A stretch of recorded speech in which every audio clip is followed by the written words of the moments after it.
right now. Pittsburgh's best sports show is about to begin. Call us or tweet us.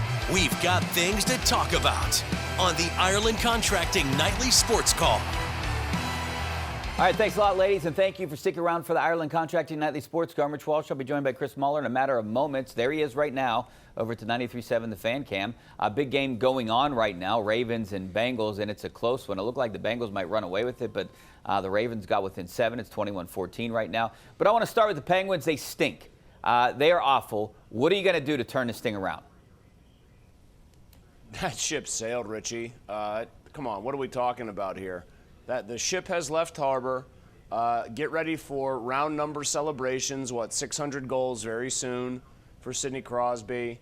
And what's the next milestone after that? Oh, he had face-offs tonight. That was big. 14,000 plus. Yes. Yeah. Can we get if we're going to commemorate the number of face-offs he's won in his career, can we also have a round number celebration when they reach 500 odd man breaks allowed this season? That should happen around game 50, if not sooner. This is a nostalgia tour at this point, and the people who said that it was exactly going to be a nostalgia tour have been proven right. I mean, they never they don't win in Raleigh. The Hurricanes have their number, it seems like, and they didn't even play horribly for the entire game. Like, I thought after one period, they probably should have been in a better spot than down 2-0, but this just is not a good hockey team. It's a bottom 8 to 10 hockey team, and I might be being charitable. They might be closer to bottom 5.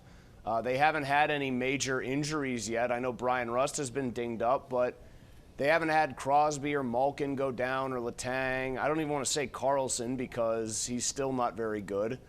They're just not good, Richie, and they wanted it this way. I'm going to sound like a broken record. When we talk about this, the whole goal of what we do is to always try to find new things to extrapolate and new opinions, new angles to come at it from. They chose this path as an organization. They said, we want our stars to stay together. Those stars wanted to stay together.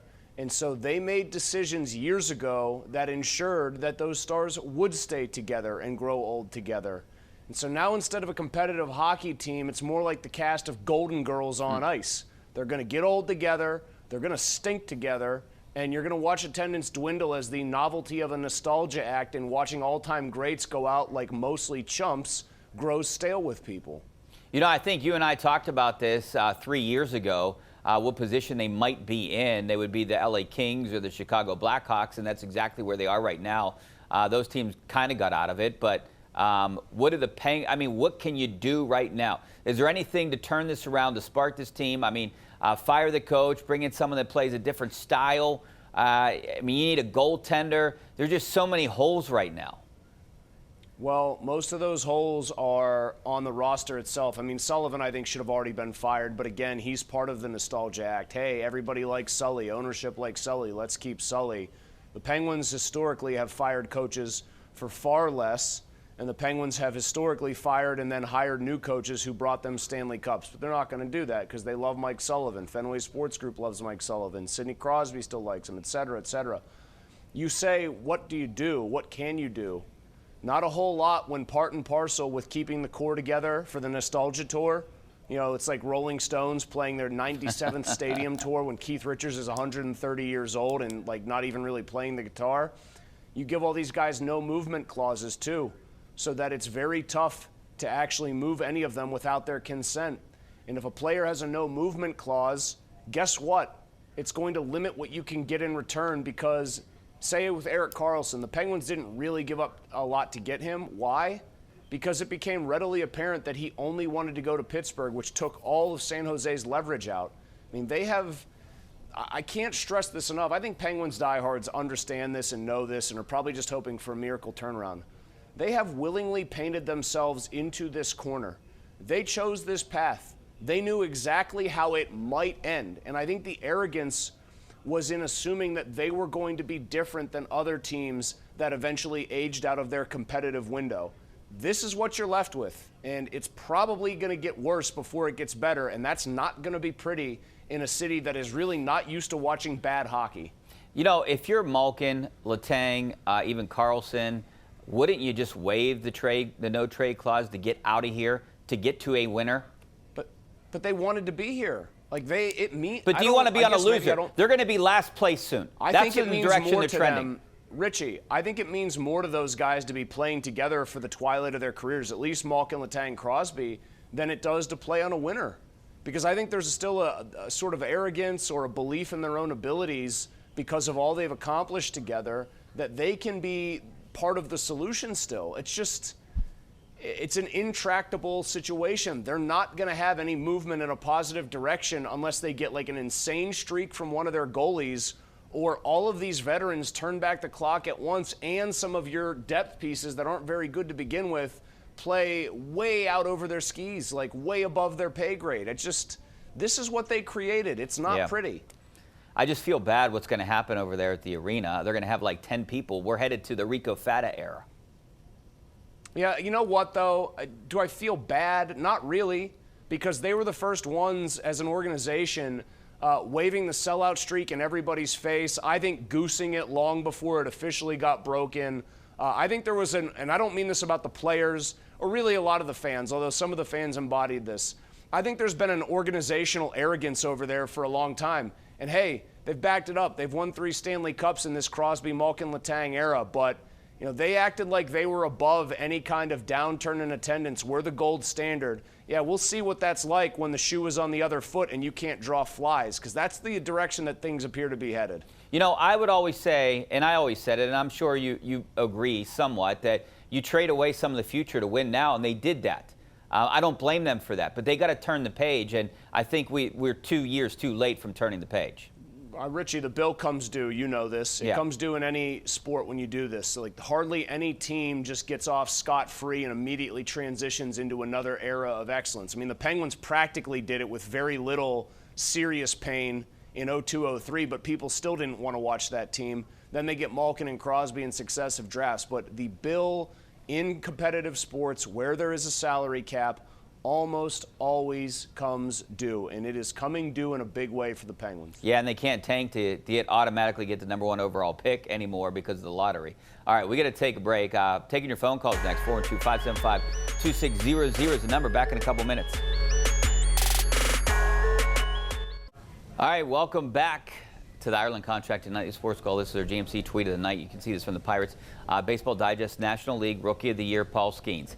That's huge. This is going to be the first of a few here that he's going to collect this offseason. The guy was amazing. What is it, a 196 ERA, a 190 average against. And also, he's going to be the guest picker on College Game Day with Livy Dunn this Saturday. LSU, his school, and Alabama, a big one. But Paul Skenes, they have a chance next year. They got to build around this guy. The big one's announced on November 18th. I expect him to win that one, too. Do you think they have a chance next year? Do you think they're going to build around this guy? Maybe they definitely have a chance. That's got me in a bad mood, but if anybody could take the golden goose and say, we don't want it to lay eggs, it's the Pirates. Yeah. I have no faith. I think it is entirely incumbent on Bob Nutting to make the money available to Ben Cherington, and then on Ben Cherington to actually make something resembling good moves. I don't think there should be any benefit of the doubt given whatsoever to anybody in a position of power and influence in that organization that they are going to take having easily, I think, clearly and easily, the best pitcher in baseball, the most valuable commodity at the cheapest possible price, and actually make the most out of it. Because I have seen very little to indicate, really nothing to indicate in the Cherington era, that this team is going to do anything of the sort. Speaking of mortgaging the future, they got to do that now with the Pirates, kind of like the Penguins did. They got to do something. They got a good pitching staff, that can win games. What farm system do they have to mortgage, Richie? They don't even have that good of a farm. They have Bubba Chandler and Tamar Johnson. They don't really have a good farm system. But you have assets that you can trade. But not even trade. I'm spend money too. Do both. You got a good starting staff to build around. You need some pieces in the bullpen. Potentially maybe another outfielder, right? A first baseman. What are you going to do at third base? Catcher, there's still some question marks. But you have to spend money. I don't want to see them get, 8 guys for $10 million or whatever the total price is for 8 guys. I want them to get like 3 guys and spend $15 million each or whatever. I just do not believe for a second that that's what you're going to get. Yeah, a A $45 million outlay spent on 3 separate players, so averaging roughly $50 million. I don't think you're going to get that. They will say, and they can say, and they have said that there's urgency to do this, urgency to do that. And then when the rubber meets the road, typically you get some sort of answer about how, well, it's not just all about dollars and cents, and we have to be judicious about this. Again, the burden of proof is squarely, entirely on them. And I don't think anybody has any reason to believe that they will conduct themselves differently this offseason than they have in recent offseasons until they actually see it. So if you're going to do that, why waste Paul Skenes? Just trade him for more prospects, and we'll just continue to have prospects in the system. I mean, at some point, a PR nightmare becomes too big to even consider. But, yeah, you know, if you're as fatalistic as I am, you'd almost would do that. But then you're spinning your wheels forever, and you're genuinely not trying to win at all. You're just trying to get assets, trade assets, and be on that endless cycle. I mean, they have to do something. I think this is the year, and next year's the year, because then the clock really starts ticking loudly, because we know they're not making a deal that keeps Paul Skenes here beyond any of his first 6 seasons. I know he's not a Scott Boras client, so you can't just take that as a matter of faith, because no Boras clients ever sign those early deals. But I think there is zero about Skenes to indicate. I think people have tried to convince themselves that Paul Skenes is different because he's got a military background or this or that. Paul Skenes is like every other baseball player in that he wants to be paid what he is worth the second he has the agency to get what he is worth. I would be stunned. I would kind of roll my eyes at him and go, what are you doing, man, if he gave them any kind of a hometown discount like that.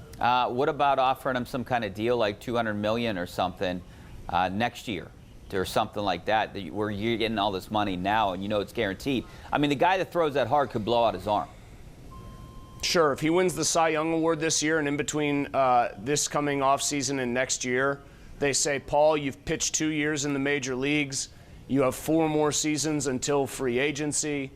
We'd like to offer you a 6-year contract that pays you on average $35 million a year. I'd say go for it. You're going to lock the guy in at his best years, but they're not. I'm telling you, they are not going to do that. They're just not. I will eat my words happily if I am proven wrong on this point, but I have seen nothing from the owner specifically to suggest that that is in his plans. I agree, especially the direction this organization is heading, with who's operating it. These players have to feel it too. So, all right, let's go out to Eric in Johnstown. How you doing, Eric? You. You're on the air. What's up? Yeah, I'm going to talk about the Penguins. They had this with Fleury the other night, him coming in, and they were all together and all that.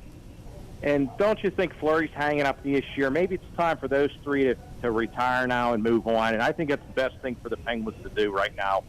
That's the solution to this problem, Well, I don't think Sidney Crosby should retire, but I don't think the other two, maybe they should, but I don't think they will. They're still getting money. Why would you retire? Right, Chris? I mean, I don't think, Patrick Kane was part of a dynasty that broke up because Taves was making too much money and things kind of flatlined. But Patrick Kane's still around here in the NHL collecting a paycheck and serving as a useful NHL player. Fleury pretty much reached the end of the line. I think it was pretty obvious. And he's also a couple years older than all of these guys. I think that they all will remain somewhat decent to very good, in Crosby's case, NHL players. But then, there's a reason all their contracts kind of end at the same point here. That's pretty much when they all want to ride off into the sunset. And I think the thing you hope for, I guess, as a Penguins fan, is that these seasons left for each player, that the team isn't so bad that it puts a little tarnish on the legacy. I don't think it did that with Lemieux, because obviously he saved the team, bought the team, and everything else, Rich. But, you think about the last days of Mario Lemieux's career, it was on a horrible hockey team, you know what I mean? Mm-hmm.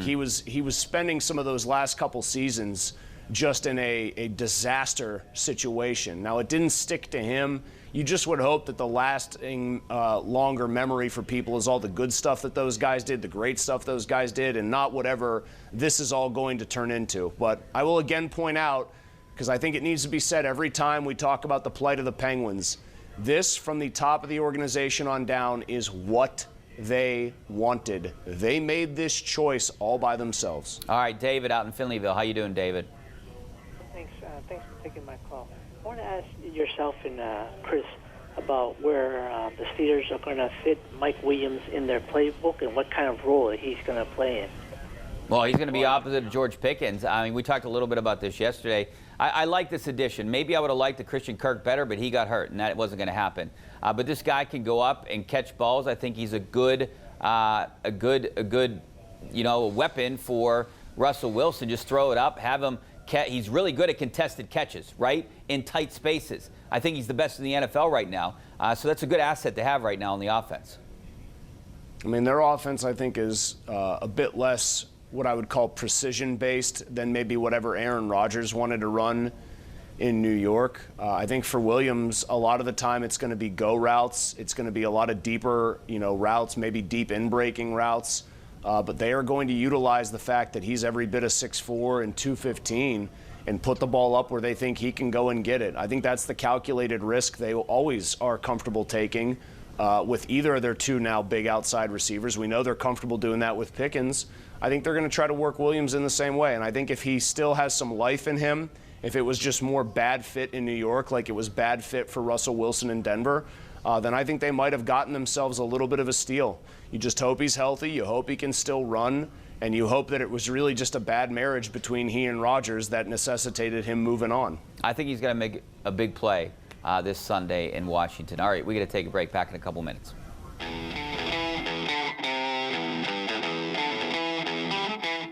Chris, I've transitioned into a tea guy. I used to drink a lot of coffee. Now I'm trending towards tea. What are you, coffee or tea?